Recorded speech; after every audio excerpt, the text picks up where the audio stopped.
Hey Mom, just let us know when you kick the bucket. We need the money fast. Scott is the oldest, so your inheritance belongs to us. I've always hated you. Such a boring old hag, always so serious. Yeah, a truly boring mom she was. It's said that the human hearing functions until the moment of death. Imagine hearing such words at your final hour. Horrifying. Fury overcame me and I stood up, slapping Scott across the face. Let's go back about a year ago. My name is Alice. My husband Samuel and I weren't blessed with children, but we lived happily as a couple. Our life was nothing but peace. Both of us were gentle and never quarreled. We had no expensive hobbies, leading to tranquil days. But then, one day, that peace was shattered. My mother, living at her home, fell ill. My father, who was a well-known executive of a major corporation, passed away a few years ago, and my mother lives alone in her home. We had no children, so we had often asked her to live with us, but she always refused, saying, "I'm okay, I can still live on my own." But now, due to this illness, she was almost bedridden and would have to remain hospitalized unless someone took care of her. Scott, my older brother, vehemently refused to care for her.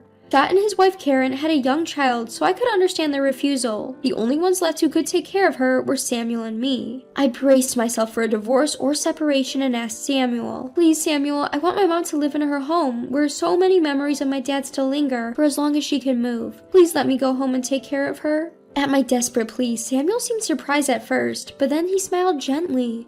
Well, if that's the case, maybe we should sell this house. It's just a rental, and if your mother-in-law is okay with us living with her, we won't need this house anymore. Huh? Are you coming with me, Samuel? Of course, I'm your husband, Alice. I want to live under the same roof with you always. Tears welled up by Samuel's words. I was so happy to be married to such a kind person. I was truly blessed. My mother found it hard to walk, and she became less and less capable of eating and using the bathroom by herself. Samuel, without any complaints, worked hard with me to take care of her. Our mother was pleased with gentle Samuel. While chatting, she would say every day, "Alice is truly fortunate to be married to a man like Samuel." The progression of my mother's illness was much faster than we or the doctors had thought. With each new thing she became unable to do, she would be filled with sadness and occasionally take out her frustration on us. Each time she would apologize and cry. Seeing her in such pain, all I could do was say, "It's okay, you'll be alright," and cry with her. By the time Christmas approached, she had lost the ability to converse properly. Her speech had become so impaired that she could only communicate through writing. Missing her bright laughter, I was feeling a touch of loneliness when my brother Scott contacted me. "Hello, Alice. I'm planning to visit Mom for Christmas this year. It might be the last time." "Don't say such unlucky things, but I'm happy that you'll come to see Mom. We'll be waiting for you." I had always kept my brother updated about our mother's condition via text, but he almost never replied. Even though our mother had loved us equally, I thought it was quite cruel of him. So when I heard he would be visiting for Christmas, I was truly glad. Scott and his wife Karen left their kids at Karen's parents' house and came to our home for Christmas. I thought they left their kids with Karen's parents out of consideration for our mother, but when I thanked Karen, she casually said, "Kids would just get in the way," which surprised me. Not having any kids myself, I wouldn't understand, but I thought it would be better if I never understand the feeling of calling one's own child a nuisance. Scott and Karen were entirely thinking that they were a guest. Scott entered the room next to the living room where our mother was and asked, "Hey, still kicking?"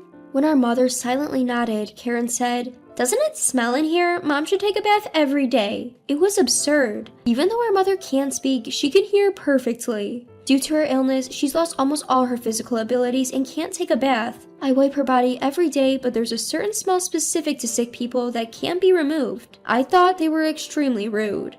After watching Scott and Karen go back to the living room saying, "Let's have a drink," I whispered to our mother, "Are you okay?" She smiled slightly and nodded. In the living room on the other side of the door, Scott was ordering to Samuel, "I'm the guest here, fetch me some booze." I could imagine Samuel, who was a timid person, hurrying to the kitchen to get the alcohol. Feeling sorry for Samuel, I went to the living room. Samuel, who was about to place a can of beer in front of Scott and Karen, looked relieved when he saw me and said, "Thanks, Alice." Scott has always been ill-tempered and doesn't get along with Samuel. His wife Karen is the same type of person. "Bring more booze," she ordered Samuel, already having emptied several cans of beer. Without saying anything about our mother recently, my brother Scott and his wife Karen only discussed how much of our father's inheritance was left, or how jealous they were of us living in our family home with no rent. Scott and Karen just seemed focused on money. "You're making a pretty penny, aren't you, Samuel? Must be nice, Alice. You found a rich man and married him. Samuel's not even that good looking. You're just blinded by the money, right?"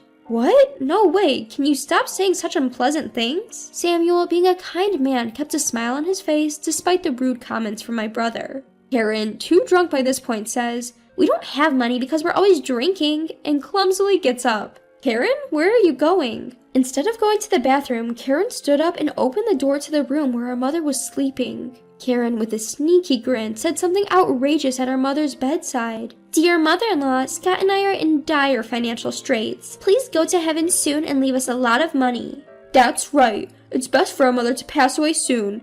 Free Alice and Samuel. Scott, drunk, responds to Karen's words loudly. As I was frozen in anger, Samuel, who had been smiling next to me, suddenly stood up.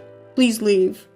What? What did you say? Please leave. I cannot bear to host people who could say such things to a bedridden person even for a single night. Saying this, Samuel took a few bills from his wallet and handed them to my brother. Get a room nearby and leave by tomorrow. Scott and Karen looked dumbfounded, but seemed happier about receiving the money. They quickly cheered up and exclaimed, "Yay!" and left our house. I knew what kind of people Scott and Karen were, but it was my fault for inviting them into this house. When I tearfully apologized to our mother, who was making a sad face on the bed, she wrote on a memo pad she had at hand, "It's okay, I have prepared everything for after I'm gone." Samuel and I continued to care for our mother as best we could. However, we were told by a doctor that it was becoming difficult for her to continue living at home. She started to become more vacant throughout the day and began asking the same questions over and over, even in hand. Just as the doctor suggested, we decided to admit her to the hospital.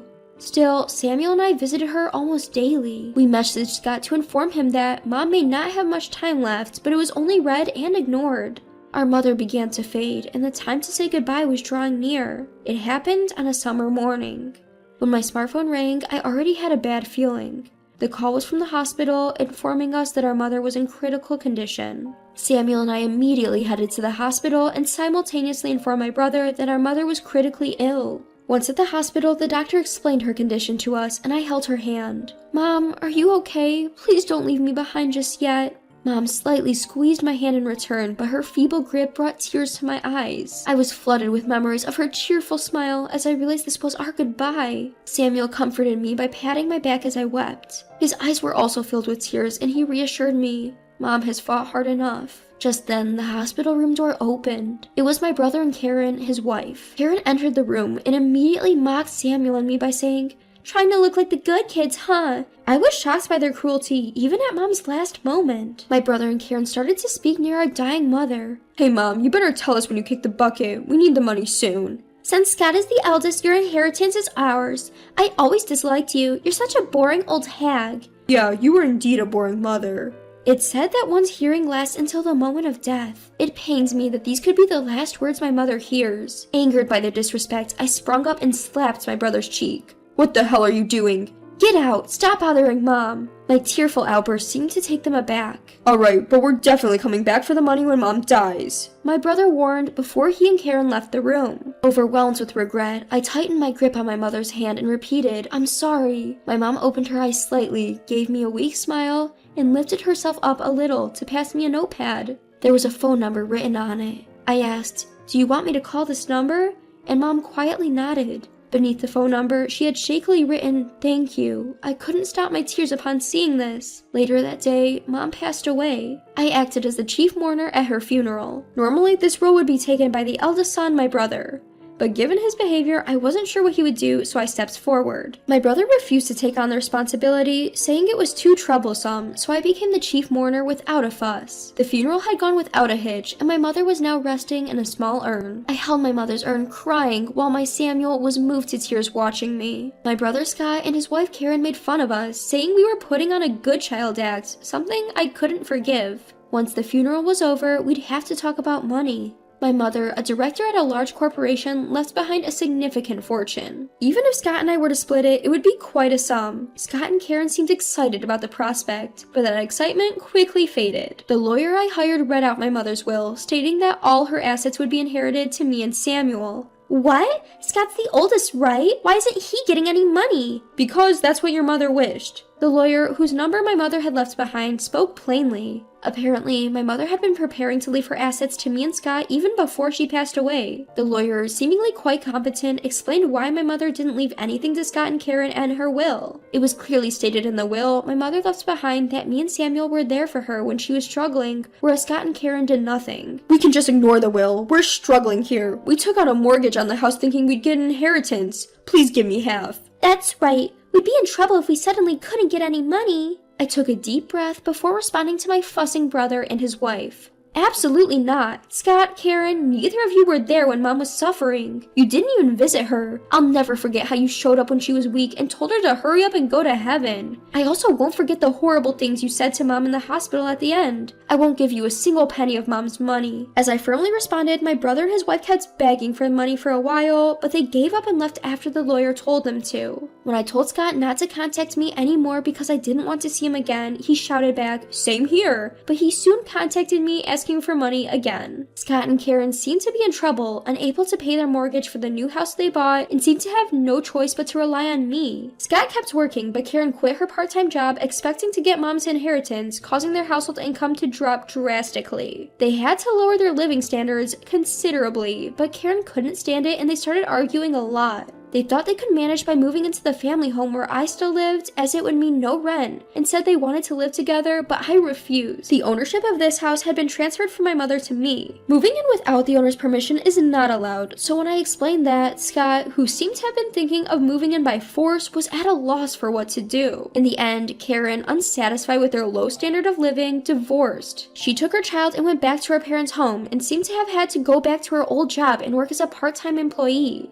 As for Scott, he tried to fix his inability to repay the loan by gambling, but ended up in a major loss. He got himself into a huge debt and is now living in a small, rundown apartment, scared of debt collectors. Several times, calls came asking for money, but each time, I firmly responded, "I have no intention of lending you any money." Samuel and I are carefully maintaining and living in the family home where our memories of our mother remain. The inheritance we received from our mother, we've kept untouched in a separate bank account from the one we use regularly. It's the money that our father and mother worked hard to save. We made a promise to use it only if something were to happen to us, and today is the day of our mother's memorial visit. I had something I wanted to report to my mother at her grave, so I visited. "Mom, I'm pregnant. I'm sorry I couldn't let you hold your grandchild." I was told that my body was not very fertile, and I thought I might never be able to have a child, but I discovered I was pregnant a little while after my mother passed away. My mother knew until the end that I wanted a child, and she supported me. I think the fact that I was able to conceive a child, something I was having difficulty with, might have been a final gift from my mother. Please watch over Alice so that she can give birth to our child safely. Samuel says this and bows his head in front of the grave. The wind that passed through was comfortable, and I felt as if my mother had responded.